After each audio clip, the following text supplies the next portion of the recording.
Now it's time to take a look at a behind-the-scenes sneak peek performance of Sweet Charity.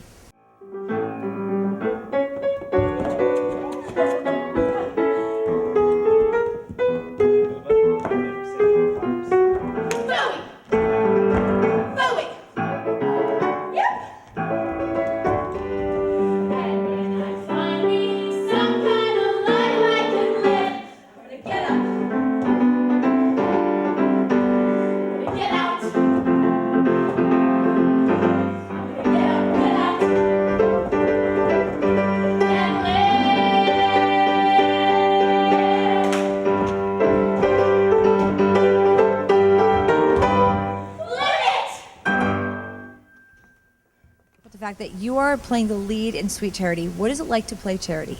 Charity is an extremely fun part to play. She's very optimistic and very hopeful, which I think is kind of unique in a lot of people that you normally interact with. Is she's so optimistic about life, and she moves forward with every adversity she faces with a really positive attitude and a big smile on her face, and she sings and dances through everything she does.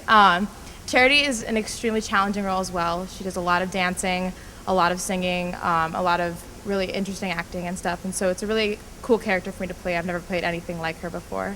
And I'm really excited. I know you've been here for like 5 years, but this is your first big lead. What was it like the minute you found out you got the part?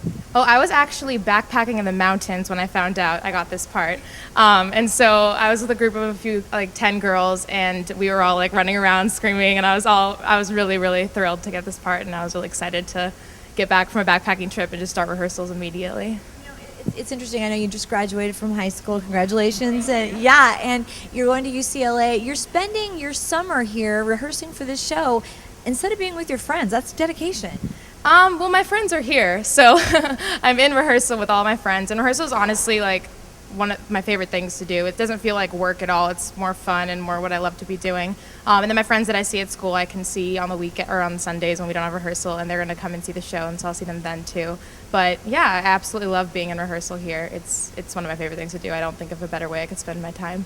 Do you find that when you're doing shows, do you think that it's like a blur, they go by so quickly because you have so much fun doing them?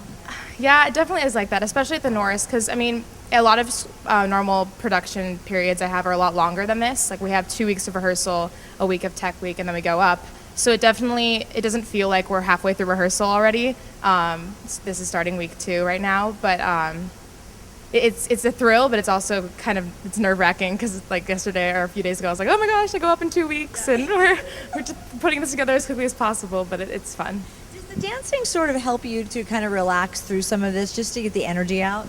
Yeah, the dancing definitely does, and her style of dancing is very fun because it's very free and it's very personalized for her, and Bob Fosse created it that way, and I'm so thankful to be able to learn the original choreography that Bob Fosse created, because that's just a once-in-a-lifetime opportunity that I don't even think I'll ever be able to get again. So yeah, it's definitely exciting to do this kind of dancing. Rosie is actually the new girl at the Fandango Ballroom. She comes in, she's very innocent and naive and the happy, annoying girl, and everybody else is just, they're so tired of, being up on the bar, working every night, and so she comes in and she has no idea what to expect, but she's fun because she has that naive mentality of, oh, this is going to be great and I'm going to love it, so it's fun.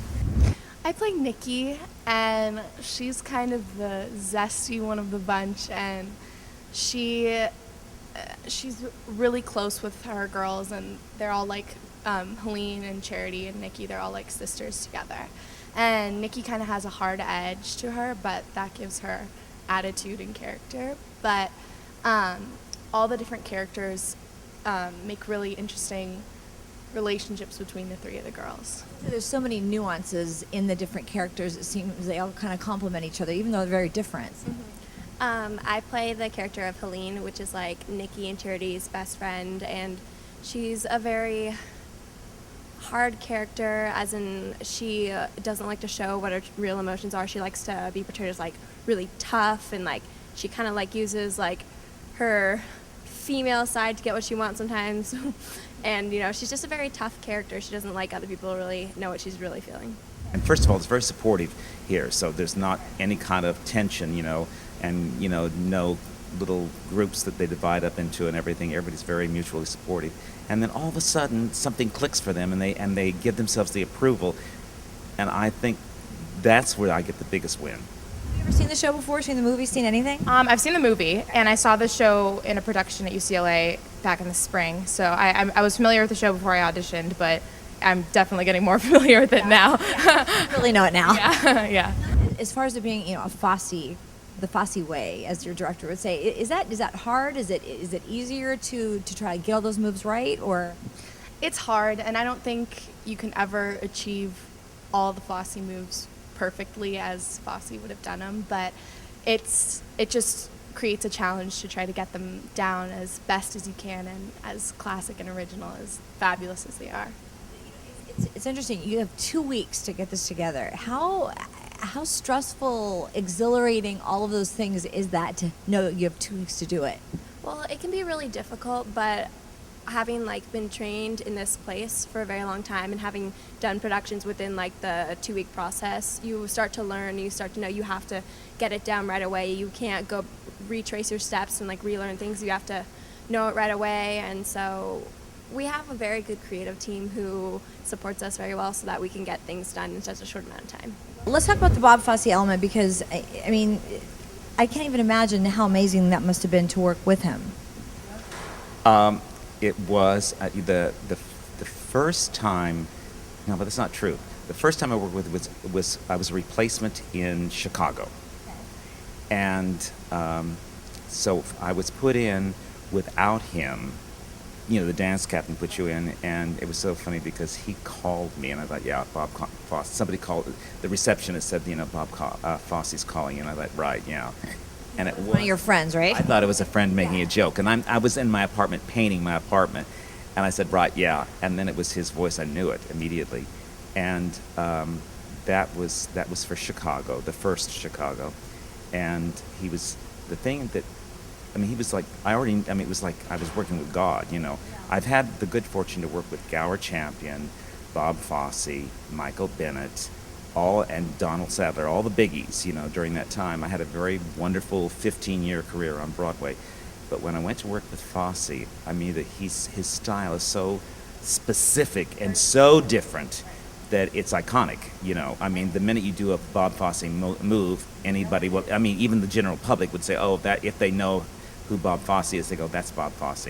And so I remember one time he came in to clean up Chicago when it was on the road, and we had one thing where we had to do in Razzle Dazzle, a number called Razzle Dazzle, and we had to do the finger back and forth. We spent about 45 minutes on that because we had to roll our eyes up into our head so you couldn't see it. You could only see the white of our eyes, and we had to dance and sing harmony and do this. I thought I'd go out of my mind, but it was great. And then I got to do All That Jazz, the movie All That Jazz. What was funny was he was working, and Roy Scheider was dressed just like him, and we would get them mixed up. They looked exactly alike. That was a wonderful experience. Yeah. I had a great time on Broadway, and now I can pass on. I hope, and I hope that some of these people move on. And I've had the good fortune to have a number of my students be on Broadway, even in leads. I wanted to ask you about that because Broadway to me is so amazing, and there's no other theater in the world like Broadway. So having been there, how is it different? How did it change you as an actor or performer? Well, first of all, performing on Broadway the strange thing isn't really much different than performing here at the Norris. That's the strange thing. You get on the stage, you have an orchestra, you have lights, and some Broadway houses are beautiful like the Norris, and some of them are crummy. I dressed in a passageway to the orchestra pit for 42nd Street when I did that, and it was it was not glamorous at all. Nothing about that was glamorous. The element of knowing you're on Broadway was glamorous, and then you work with people. I started so young and so naive that I worked with a lot of great people, and I didn't know who they were until afterwards. And then I went, oh my God, I worked with that person. I just didn't know how established they were in business because I came, before that I was a ballet dancer, so my whole world was about ballet, not about theater.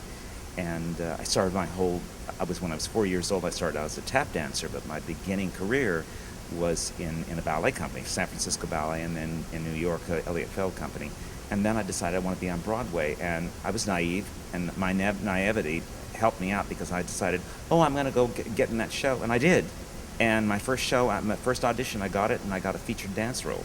But I was just foolish because I wasn't nervous or anything, because I didn't know you were supposed to be.